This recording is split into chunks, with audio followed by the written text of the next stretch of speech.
Hello వాళ్ళందరికీ నమస్తే, good morning. So రాత్రి మొత్తం ఆలోచించాను ఈ వీడియో చేయాలా వద్దా అని. ఈ వీడియో అయితే పల్లవి ప్రశాంత్ గురించి. గుండె తరుక్కుపోతుందబ్బా. అంటే ఇంటి దగ్గర నుంచి కష్టపడి ఆడిన ఆ యొక్క హ్యాపీనెస్ని ఒక్కరోజు కూడా లేకుండా చేశారు. ఒకటి మీడియా మిత్రులు వాళ్ళు ఇష్టం వచ్చినట్లు పరారులో ఉన్నాడు అదేదో రాసేశారు. తెల్లారేమో ఇతనేమో లైవ్లోకి రావటం. అయినా కానీ హైప్ చేసిందే మీరు. హైప్ చేసిన తర్వాత ఇప్పుడు మీకు వీడియోలు ఇవ్వలేదని చెప్పేసి అంటే ఇష్టం వచ్చినట్లు రాశారు. నేను రాత్రి ఒక వీడియో చూశాను. ఓకే, నాకు వాళ్ళ ఊరు నుంచే ఒకళ్ళు పంపించారు. అంటే వాళ్ళ తమ్ముడితో ఈ యూట్యూబ్ ఛానల్ వాళ్ళు మాట్లాడే విధానం, హౌ హార్ష్ ఇట్ ఈస్ అంటే అర్థం చేసుకోండి. అండ్ ఇంకొక విషయం ఏంటి అంటే, నేను జస్టిస్ అడగటం కోసం అయితే రాలేదు పోలీసుల్ని, ఎందుకంటే వాళ్ళ పని వాళ్ళు చేశారు. కానీ అసలుకి అలాంటి సిచ్యువేషన్ క్రియేట్ చేసిన ఫ్యాన్స్ ఎవరైతే ఉన్నారో కొంచెం ఆలోచించుకోండి అబ్బా.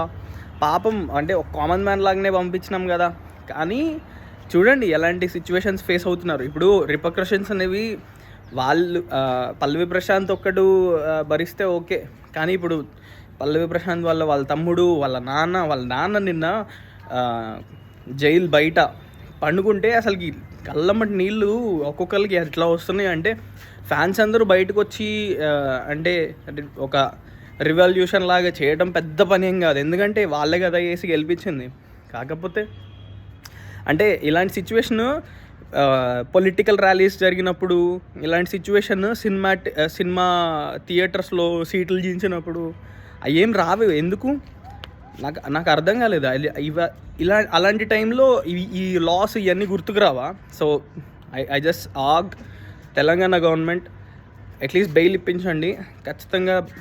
అంటే చాలా ఓకే, ఇది ఒక లెసన్ లాగా చూపించాలి అనుకుంటే దట్స్ ఫైన్, బట్ ఇట్స్ అంటే కొంచెం ధైర్యం ఇవ్వండి.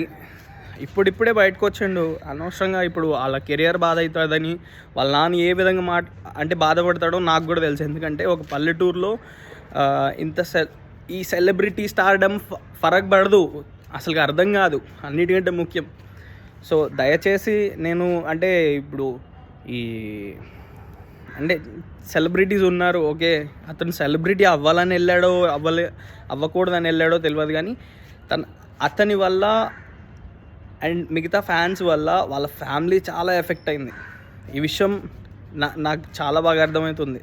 So I really request and I'm praying for Pallavi Prashanth, where అతనికి బెయిల్ రావాలి ప్రశాంతంగా. He need to be settled.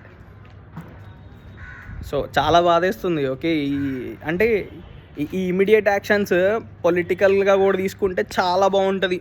Okay, it's ఎందుకంటే ఆర్టీసీ బస్సులని ధ్వంసం అదే విండ్షీల్డ్స్ పగలగొట్టినందుకు అని చెప్పేసి. సో పొలిటికల్ ర్యాలీస్లో బస్సులను కాల్చేస్తారు. సో అవన్నీ కూడా కొంచెం చూడండి, చూసేసి మళ్ళీ ఎవరి మీద యాక్షన్స్ తీసుకోవాలో తీసుకోండి. That would be great. మీరు చేయాల్సింది మీరు చేయండి మరి. సో దట్స్ ఇట్ గైస్, ఆలోచించాలి.